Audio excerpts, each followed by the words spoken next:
Elina Noor is the Director of Political Security Affairs at the Asia Society Policy Institute. That's a think tank. She joins us now for more on this. Elina, the fact that General Min Aung Hlaing was at the meeting is pretty significant, but the host Indonesia notes that he attended as the Commander-in-Chief of Myanmar's military, the Tatmadaw, and not as the country's head of state. What do you read into both of those things? ASEAN has been trying to strike this very fine balance between engaging the Tatmadaw as well as not recognizing the legitimacy of the coup. And so Indonesia's way of attributing his position as not on par with the rest of the ASEAN leaders is one way of doing it. You've seen this also with the recent press release prior to the meeting of the Malaysian Foreign Ministry, which talked about the attendance at the ASEAN meeting by ASEAN leaders, the ASEAN Secretary General, as well as Senior General Min Aung Hlaing. So he's not part of the group of ASEAN leaders in the eyes of the ASEAN leaders themselves.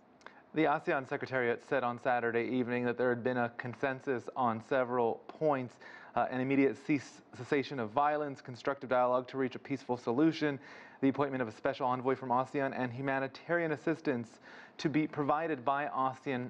As much pushback as there was to having the general there over the issue of legitimacy, none of this could have really happened without him there.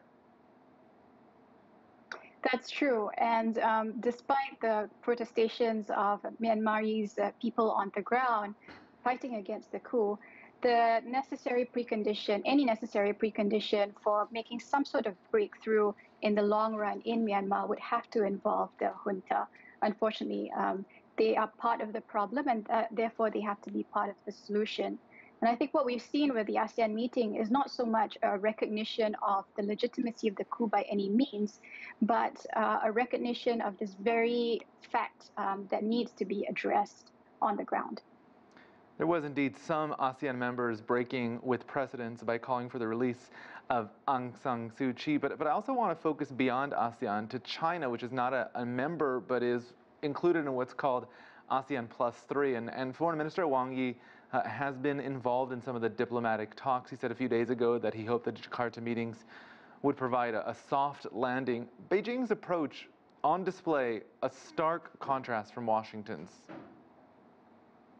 Yes, well, yes and no, because what you've also seen from other countries, including the United States, that mirrors China's position, is that they've entrusted ASEAN to play the leading role in any negotiations or mediation in Myanmar.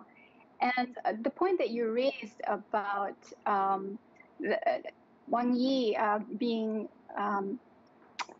leading or rather lending ASEAN leaders this role, I think is very much appreciated by ASEAN leaders themselves, because it goes to the centrality and the preservation of the importance and relevance of ASEAN, not only to the region itself, but also to the rest of the Asia Pacific, which is, as you know, surrounded by much larger powers than ASEAN countries.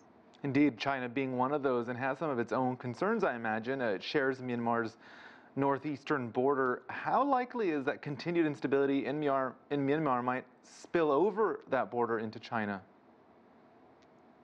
Yeah, I think the spillover effects not only of these border conflicts, but also the refugees that would emanate from any conflict that goes on is felt not only by China, but also by Thailand, Malaysia to a certain extent, which has harbored a lot of Rohingya refugees in the past, as well as India. So the threat of a regional conflict really escalating from what is seen now to be only a domestic conflict is certainly very real. And I think all parties, all neighbors of Myanmar certainly recognize this very serious risk.